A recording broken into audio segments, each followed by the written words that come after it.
Assalamualaikum warahmatullahi wabarakatuh. Nama saya Gamal, saya adalah peneliti di Smart City Center Universitas Indonesia. Saya juga mengajar di Departemen Arsitektur dan di program studi Perencanaan Wilayah dan Kota di Fakultas Teknik UI. Saat ini saya mempresentasikan mengenai Smart Land Surveillance System. Ini adalah sebuah sistem big data perkotaan berbasis kecerdasan buatan untuk analisis kepatuhan bangunan yang kami siapkan untuk Stand Up Innovation dari Direktorat Inovasi dan Sains Teknopark UI. Sebetulnya kenapa sih kami membangun Smart Land Surveillance System gitu ya, dan apa manfaatnya?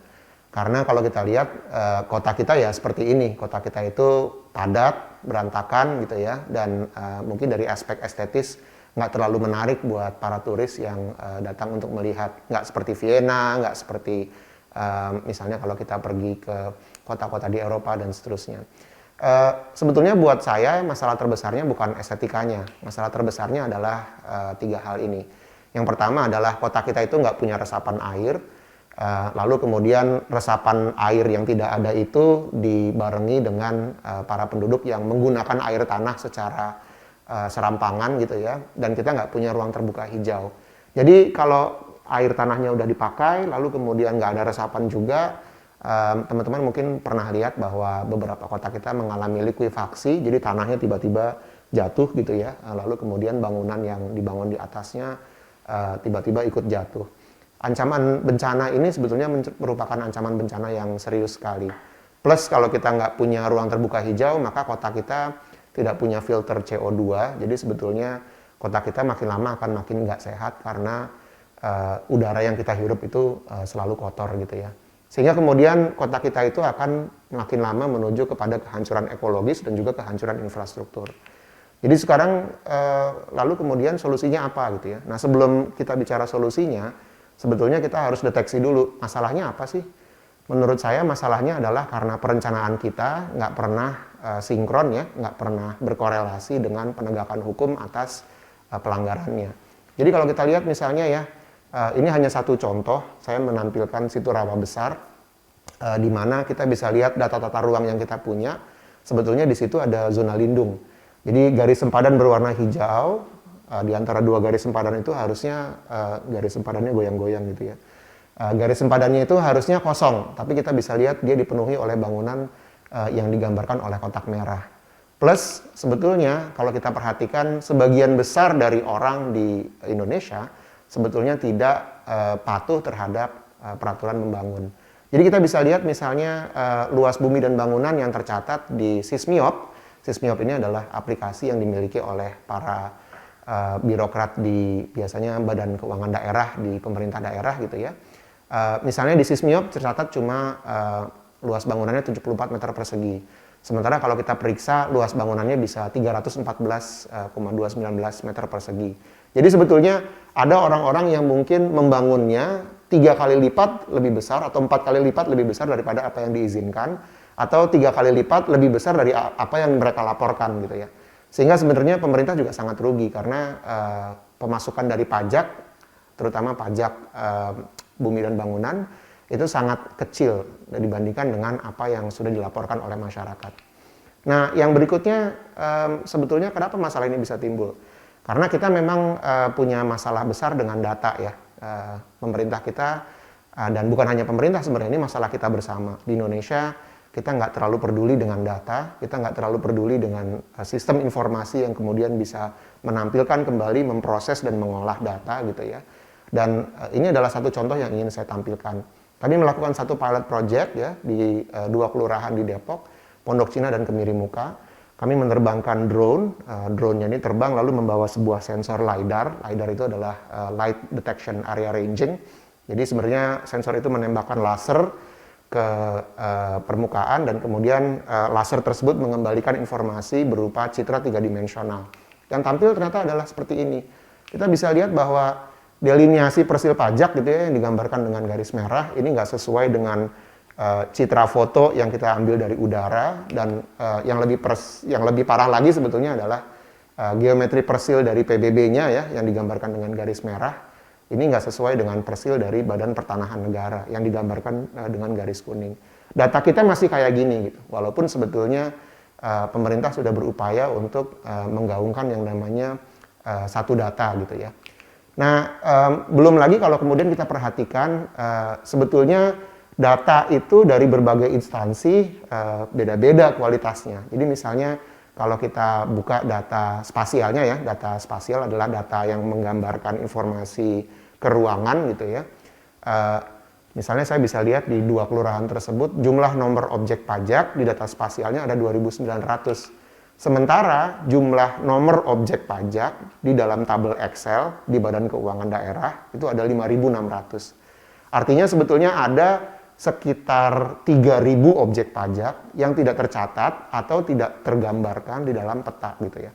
Dan kemudian kalau kita perhatikan lebih detail lagi, bahkan ada jumlah NOP di data spasial yang tidak ditemukan di data tabular. Artinya data di dalam Excel sheet-nya nggak nyambung dengan data di GIS-nya gitu ya. Nah, semua data kita di Indonesia masih kayak gini bentuknya. Jadi ini masalah besar sebetulnya. Masalah besarnya adalah kita bukan organisasi yang efektif untuk kemudian mengumpulkan data, mengolah, memproses, menampilkannya kembali, dan menggunakannya untuk keperluan penegakan hukum. Jadi sebetulnya solusinya apa gitu ya? Solusinya ya data harus diperbaiki. Tapi kalau data diperbaiki terus-menerus akan jadi masalah besar karena sebetulnya data yang kita hadapi ini adalah data yang sifatnya big data. Big data ini istilah kerennya teman-teman dari Fasilkom, artinya sebetulnya adalah kita bukan hanya berurusan dengan data yang besar, tapi sebetulnya data yang jumlahnya banyak dan kecepatan untuk pertambahannya sangat tinggi gitu ya. Jadi kami membangun yang namanya Smart Land Surveillance System, tujuannya adalah agar kita bisa melakukan pengolahan data dan otomatisasi, ini kata kuncinya, mengolah dan mengotomatisasi proses integrasi informasi kadastral atau informasi ketata ruangan untuk kemampuan mendeteksi pelanggaran bangunan menggunakan beberapa algoritma kecerdasan buatan. Yang kedua adalah kami berupaya untuk membangun sistem informasi big data untuk menghitung denda secara otomatis. Nah, yang ketiga adalah kami membuat sistem informasi big data untuk menerbitkan surat denda secara otomatis.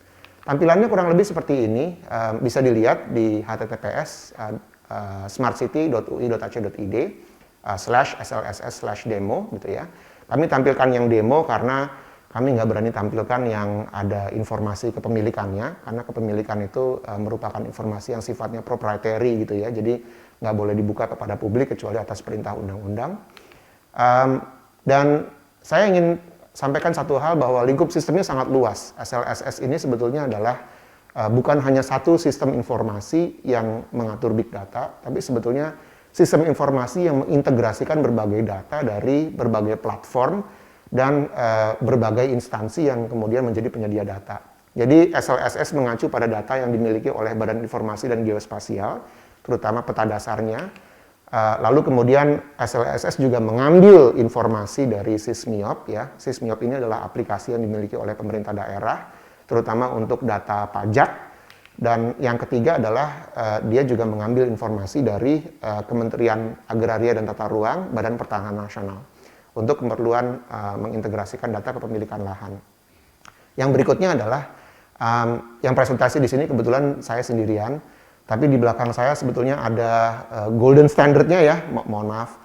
Golden standardnya adalah tim yang sangat besar. Jadi ada tim yang mengoperasikan drone dengan LiDAR gitu ya, untuk mendapatkan data spasial. Dan juga ada tim yang fokusnya adalah mengembangkan sistem informasi geospasial berbasis web dan berbasis desktop gitu ya, melakukan pemrosesan data. Dan juga ada tim computer scientist dari Fasilkom yang mengembangkan prototipe Smart Land Surveillance System berbasis Artificial Intelligence. Jadi yang presentasi satu orang, tapi ini pekerjaan 3 computer scientist, 3 orang geographer, lalu kemudian satu tim besar yang menerbangkan drone, dan mungkin sekitar 12-an orang peneliti di bidang arsitektur dan perencanaan wilayah dan kota gitu ya. Mungkin yang terakhir adalah yang ingin saya sampaikan, ini manfaatnya bukan hanya terhadap lingkungan. Sebetulnya yang sangat mengejutkan adalah kami melakukan simulasi perhitungan potensi peningkatan pembayaran pajak yang akan didapat oleh pemerintah daerah. Nah, ternyata hanya dengan mengambil contoh Kelurahan Pondok Cina tadi, kalau kita ekstrapolasi datanya ke seluruh Depok ya, dengan potensi kenaikan pajaknya dihitung berdasarkan selisih nilai jual objek pajak di setiap kepadatan dikali dengan total luas di tiap jenis kepadatan. Kita bisa temukan kira-kira rumus sederhana seperti ini. Selisih NJOP-nya adalah total selisih NJOP dibagi total luasnya. Dan dari kepadatan yang rendah, sedang, tinggi, kita bisa ekstrapolasi selisih NJOP di tiap kepadatan dengan total luas daerah dengan karakteristik kepadatan rendah, sedang, dan tinggi gitu ya. Yang mengejutkan adalah kita temukan bahwa Depok seharusnya bisa mendapatkan 77 miliar lebih banyak dari PBB setiap tahun. Nah, ini adalah data dari tahun 2019. Kenapa angka 77 miliar ini sangat signifikan? Karena di tahun 2019 penerimaan PBB Pemkot Depok itu hanya 300 miliar. Dan ini sebetulnya adalah perhitungan yang sangat moderat. Karena kita hanya menghitung kira-kira kalau bangunannya ukurannya misalnya 100 meter persegi tapi terdaftar hanya 30 meter persegi, berapa selisih NJOP yang harus dibayar. Sebetulnya potensi peningkatan pendapatan sebuah pemerintah daerah itu ada 4. Yang pertama adalah tarif yang tidak benar seharusnya bisa dikoreksi sehingga kemudian ada peningkatan tarif untuk mereka yang tarifnya tidak tepat, seperti tadi contoh yang saya berikan. Tapi yang kedua adalah yang akan mengubah perilaku masyarakat kita yang tadinya tidak mendaftarkan bangunannya, tidak meminta izin untuk membangun bangunannya, maka kemudian akan terpaksa dengan sistem informasi seperti ini melakukan pendaftaran dan melakukan perizinan. Sehingga kemudian dia akan satu membayar retribusi, yang kedua dia akan kemudian juga membayar pajak begitu ya. Jadi ada kalau bahasa kerennya di bidang perencanaan wilayah dan kota, bukan hanya tax increase gitu ya, tapi increase of tax base, jadi perluasan basis pajak gitu ya. Nah yang keempat adalah prinsipnya kalau kemudian kita menemukan pelanggaran, tentunya pemerintah daerah bisa menerbitkan denda gitu ya, dan menerbitkan peringatan. Sehingga kemudian ada 4 potensi penerimaan baru dari setiap pemerintah daerah. Kami optimis kalau ini diterapkan, pemerintah kota seperti Depok mungkin bisa mendapatkan penerimaan dari bumi dan bangunan, pajaknya sekitar 1 triliun setiap tahun. Jadi itu adalah presentasi dari saya. Terima kasih untuk memperhatikan video ini. Mudah-mudahan menjadi inspirasi buat kita semua.